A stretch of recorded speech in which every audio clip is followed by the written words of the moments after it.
hopefully it is not going to be challenging to add fractions that already have a common denominator.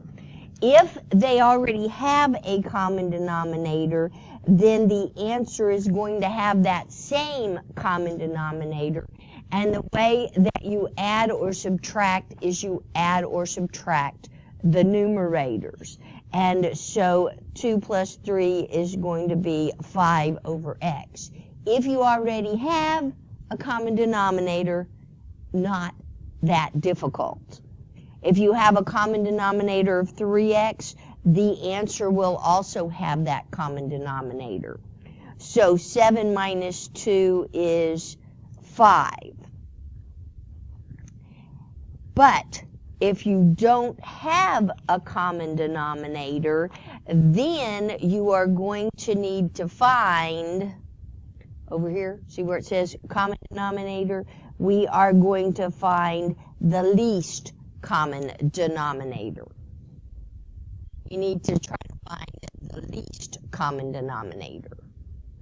Okay, now, these aren't really denominators, so I'm going to put a 1 on the top, so it would be a denominator, because what we are looking at is denominators. The first thing you have to do is find a common denominator. In order to find a common denominator, you have to factor the denominators. You are going to have to be able to recognize the difference of two squares. This is a binomial where it's minus a perfect square number.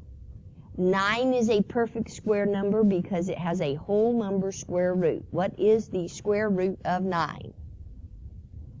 And so that factors into x plus 3, x minus 3. That's what that first denominator factors into. Now, for some reason, the factors of 6 are the ones that get confused, so that's over there on the sideboard.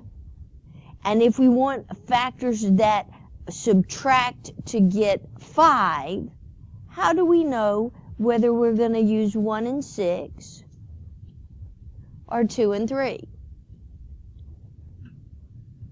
Well, this is a positive 6. Which one of these are going to multiply to get, either one of them will add to get, oops, if I put the signs this way, either one of them will add to get negative 5, but which ones will multiply to get a positive 6? And that one's over there on the board because it gets confused so often. Okay, now we have our two denominators. How do you find the least common denominator out of that business? So, it's going to be the first denominator. That's all of the first denominator. Now, this least common denominator that I'm building, does it have an x minus 2 in it yet? So I'm going to have an x minus 2. Does it already have an x minus 3? So I'm not going to have another x minus 3. That is going to be the least common denominator. We're going to do a couple of problems where we're just figuring out the denominator, and then we'll put all the rest of it together with it. So in this next problem over here, again, we are not just finding a common denominator, we are finding the least common denominator.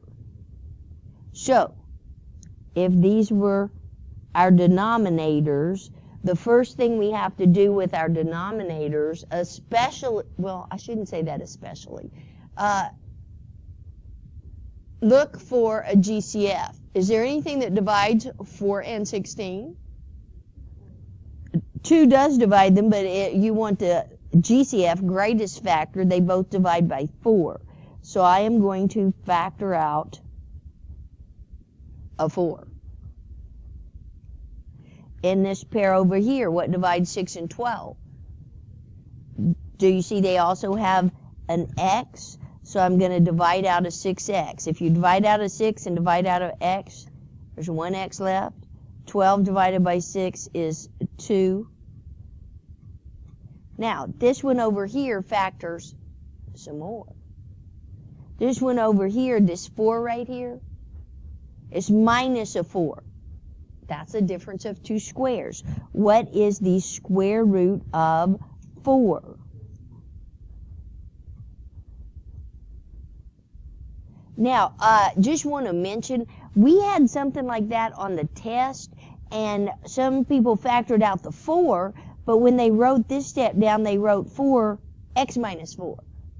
If it's an x squared in this step, it's an x squared in that step until I factor it like this. So please be careful.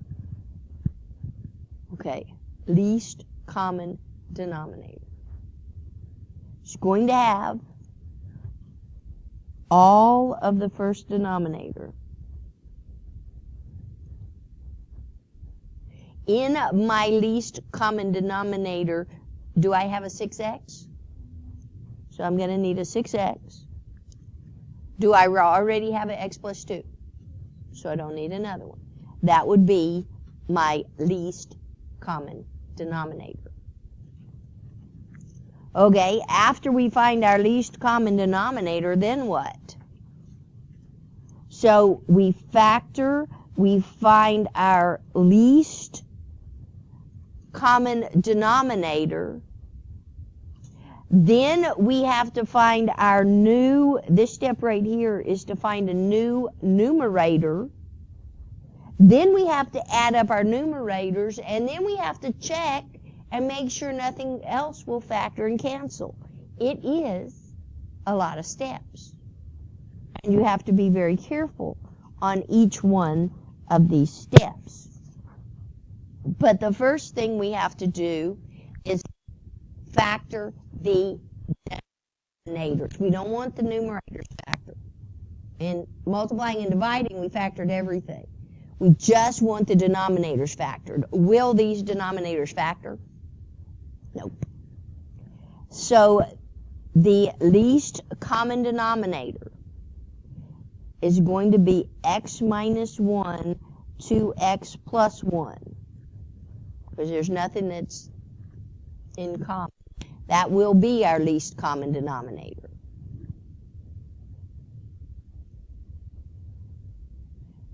Down here, when I get the problem finished, that's going to be the denominator for my answer. When I get all the way down to the bottom. Okay, I'm going to rewrite this problem.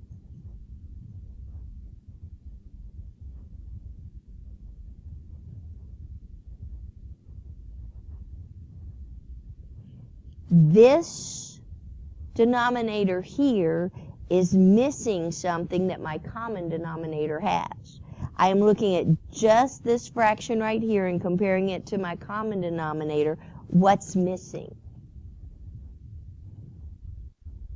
Does it have an x minus 1? Does it have a 2x plus 1?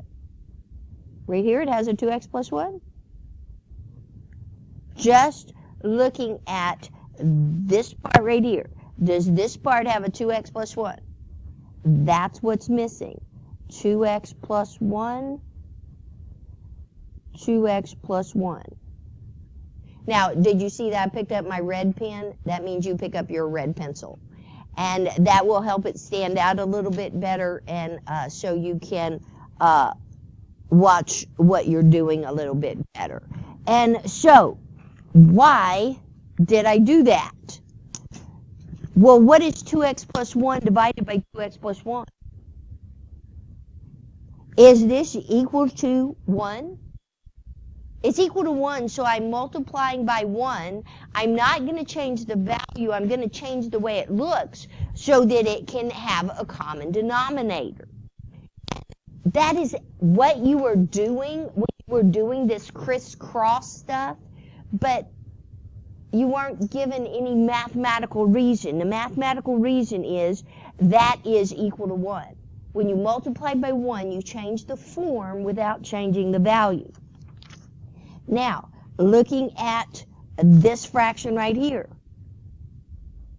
What is this fraction missing that my LCD has?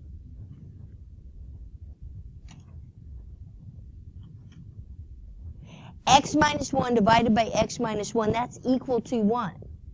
If you multiply by 1, you're going to change the form without changing the value. And then I'm going to draw a line across here. Next step. Because sometimes if you don't draw lines across there, it kind of all runs together. So my common denominator is going to be 2x plus 1, x minus 1. And now I need to figure out my new numerators. When I multiply those together, that's equal to the common denominator. Now I need to multiply these numerators. The 2 multiplies by the 1. It distributes. The 2 multiplies by the 2x. The 3 multiplies by the x. The 3 multiplies by the negative 1. And I put them all over the same denominator because when you add fractions, you add up all the numerator. And it has the same common denominator. Now, all I need to do is to finish this off is combine like terms. This term and this term are like terms. And so when I add those up, I get 7x. When I add a 2 plus a negative 3, because those are like terms. Now there's one more thing I need to do before I leave this problem and go on, say I'm finished. Is there anything that will factor out of the numerator and cancel to the denominator? The answer to that question is no. And so that is our final answer. Just for the fun of it, we could also figure out our excluded values.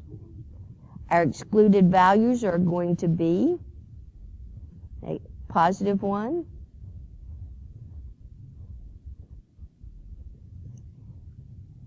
and we will be talking more about the excluded values coming up at a later time.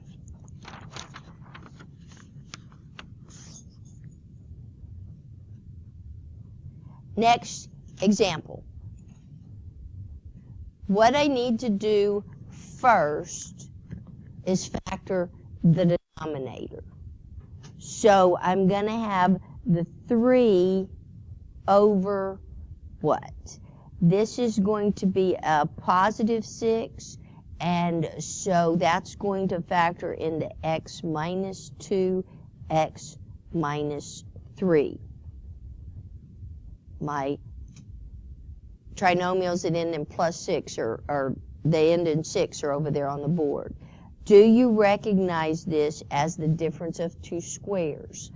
4 is a perfect square number. It's going to factor into x plus 2, x minus 2.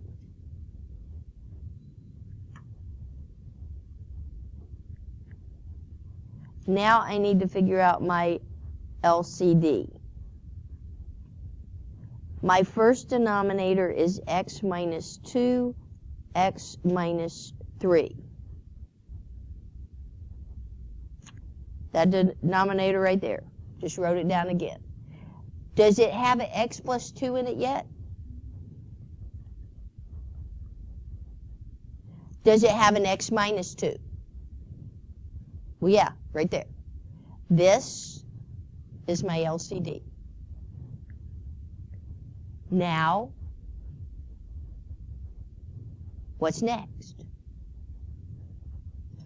What's this denominator missing that this LCD has? This denominator has an x minus 2. This denominator has an x minus 3. Does it have an x plus 2 over here in this part right here? That's when I pick up my red pen.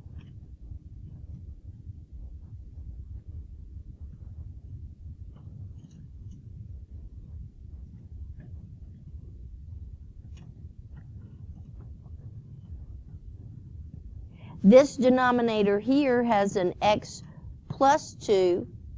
It has an x minus 2. What is this denominator missing that this denominator has? Oops. It's supposed to be a minus 3. Been making sign mistakes all day.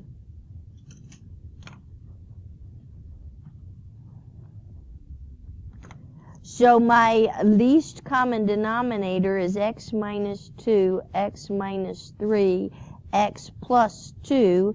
Do you see that it has all three of those terms? They're just in a different order when you compare that to that. This has the same three terms, they're just maybe in a different order. The order of multiplication doesn't matter. Now, I need to figure out my new numerator. I need to distribute 3 times 2 is 6, 3 times x, 2 times x, 2 times negative 3.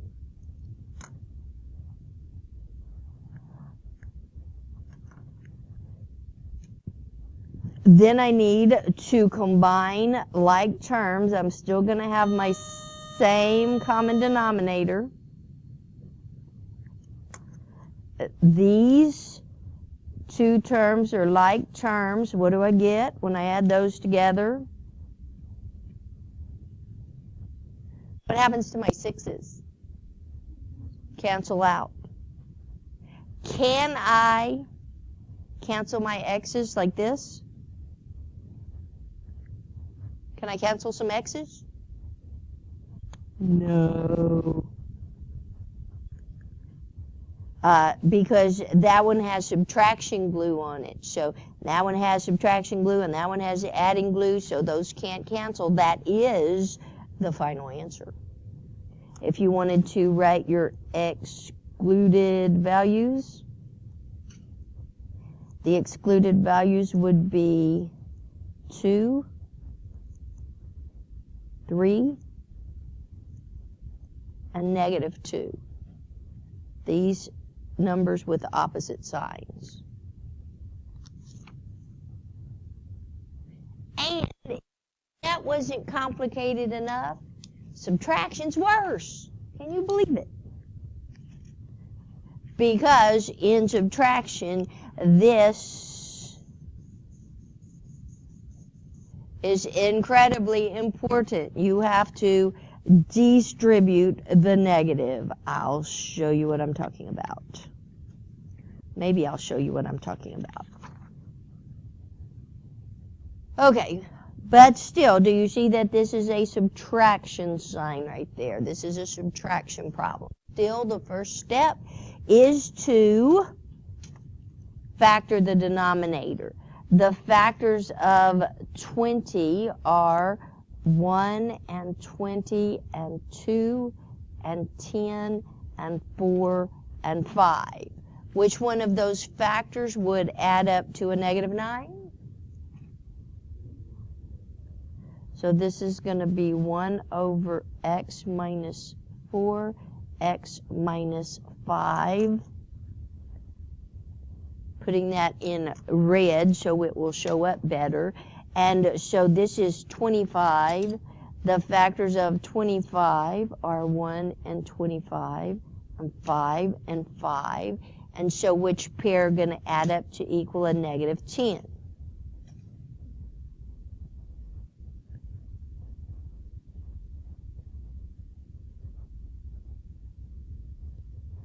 This LCD is a little tricky, as if the other ones weren't tricky.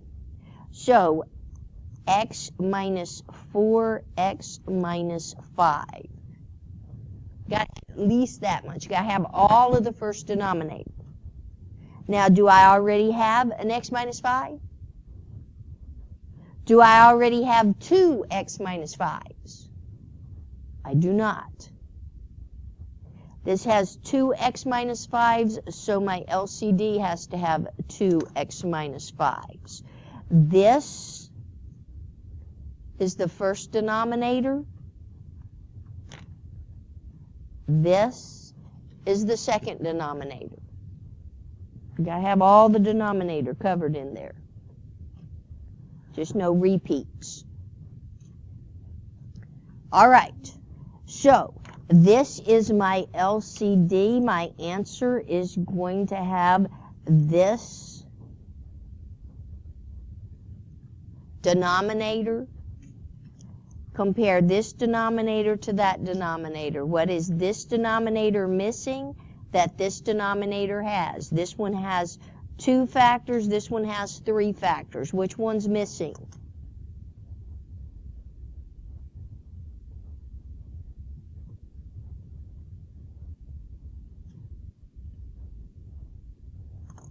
Compare this denominator to this denominator. Which denominator, which part is missing?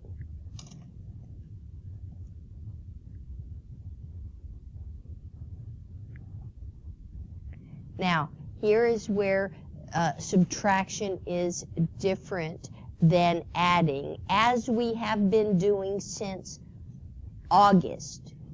It is easier to add a -5 instead of subtraction. Subtracting 5 is mathematically the same as adding a -5. It's going to be easier to do it this way so that I can distribute it and not make a sign mistake. What is 1 times x minus 5? What's minus 5 times x? And minus 5 times minus 4.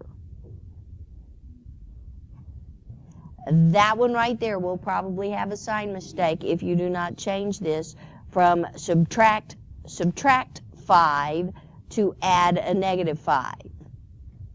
Now, combine like terms. Let's see. This one and this one combine to get. This one and this one combine.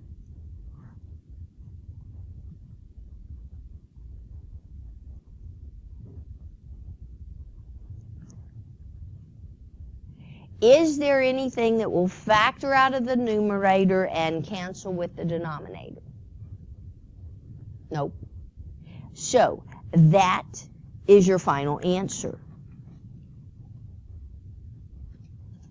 At this time, would you